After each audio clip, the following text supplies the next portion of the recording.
Good morning, Desert Edge. Welcome to Sing Time. I'm your student body president, Jaslyn Cardenas. And I'm your student body activities director, Jordan Lakin. Please stand for the Pledge of Allegiance and a quick moment of silence.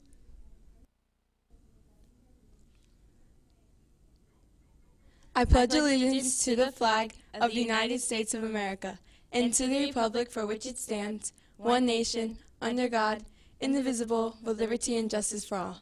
Please remain standing for a quick moment of silence.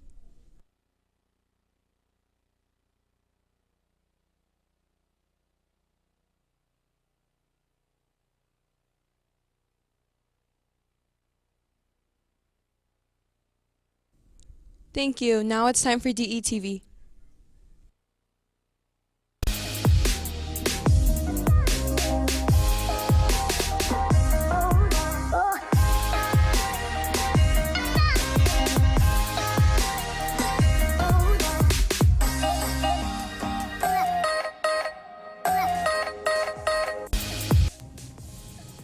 Coming up on today's show, we look at one teacher's interesting hobby. And the DE varsity volleyball team put up a good fight last Thursday. We will have highlights, all that, and more is coming up on this first episode of DTV.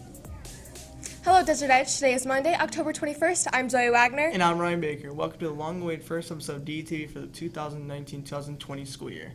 It's great to finally be on air, and it seems some students were as excited to see DETV get started as we are, Ryan. That's true, Zoe.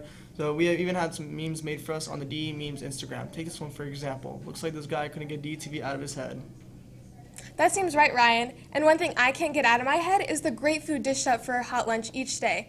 Today's hot lunch choices are chef's choice with a variety of fruit. Our cafeteria workers always do their best to dish out some good food, but now it's time to dish out some daily trivia with today's question of the day. Each day we will ask a trivia question and we'll reveal the answer at the end of the show. Seeing that today is our first show of the year, here's a DETV trivia question.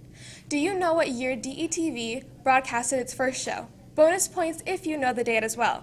I know the answer, Ryan, but let's see if our audience does. Stay tuned because we will have the answer at the end of the show. Now let's move on to today's announcements.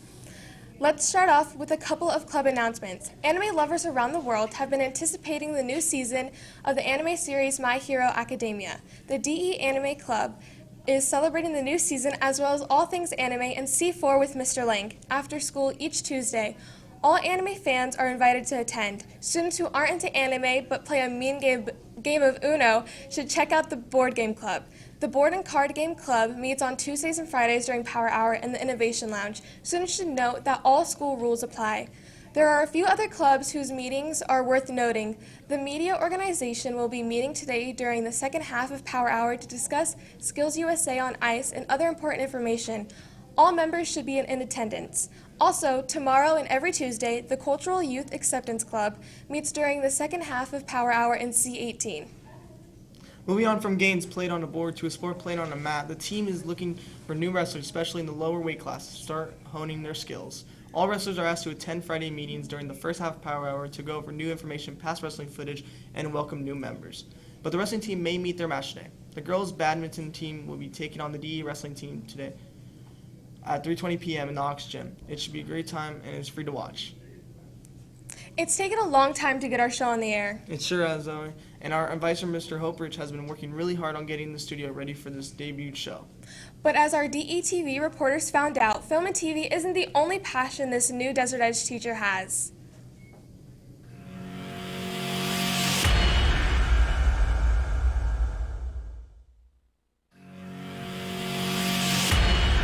Paul Hoperich, a new teacher at Desert Edge, also has a strange and unique hobby that not many people know about. Is Paul Hoperich, and I guess you'd call me a vintage scooterist or something like that. Hoperich got interested in these Italian bikes in college, which led to an interest in not only scooters, but also mod culture. And the mods were able to purchase these bikes because they were affordable, and they had jobs because an entire generation was wiped out in World War II in England. And so there were a lot of vacancies, and for the first time, teenagers have money. Having this reliable transportation evolved into a subculture. They could go to parties, and they were kind of into soul music from America, and then their own music kind of developed out of there.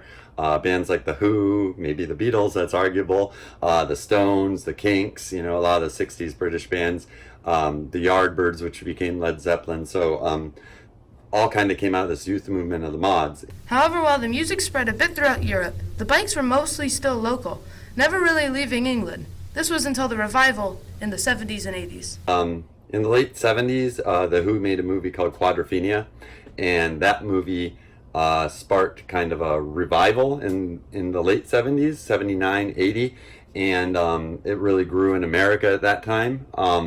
And kids got these scooters, which were affordable at that time, and they would go to ska concerts and punk shows and mod music, and kind of it developed its own subculture. It's not just about the bikes. Hoperich has studied this culture intensively and has learned a lot, but he is not just book smart. He owns 3 himself. Yeah, so currently I have 3 bikes. I got a 1966 Vespa Sprint, which is a really cool bike. One I've been wanting for a long time, finally got enough money together to get one.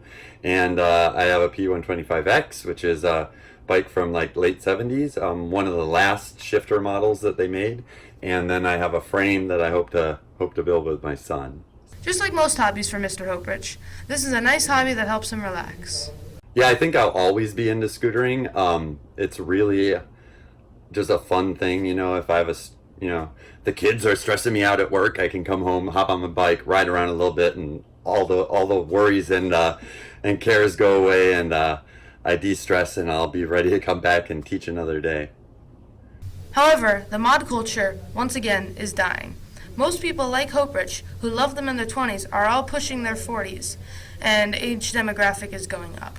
I really wish there were more, more young people getting into it, because when I first got into it, there were, a large group in their 20s, but no new people have come in really, and now us who were in our 20s when we started this are now in pushing 40 or mid 40s, and I've seen at the rallies the age of the crowd is just getting older and older and older. Pretty soon we'll all be in wheelchairs and we'll have to sell our scooters anyway. So maybe teenagers can get a deal on them then. I don't know. However, this does not stop Hope Rich from trying to help young people join this culture and plans on building a scooter with his son someday. And I have a frame that I hope to build with my son. So that'll be fun. So he'll be zipping around. Maybe he'll ride it to school. I don't know. For DET.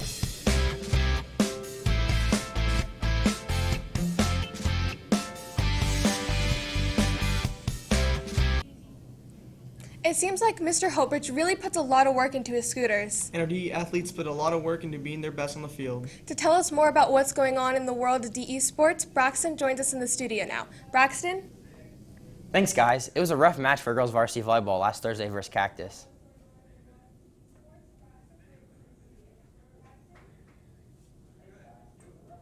Here we see Taylor Brown make a sweet block in the third set.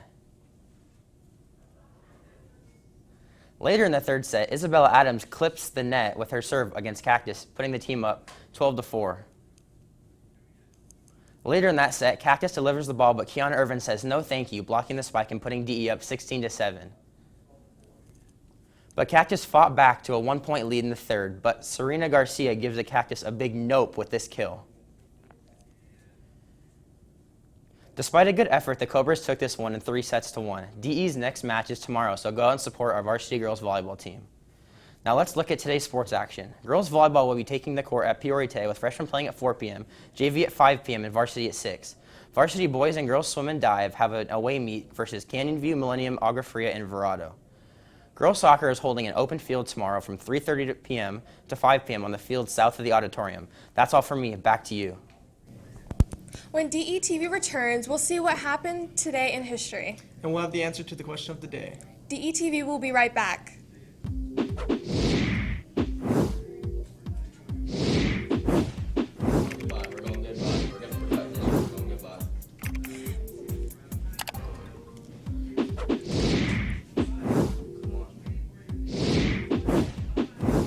Goodbye. Thank you for Goodbye. watching.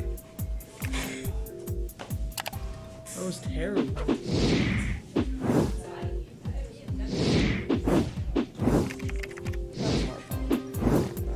What are you doing? We're done.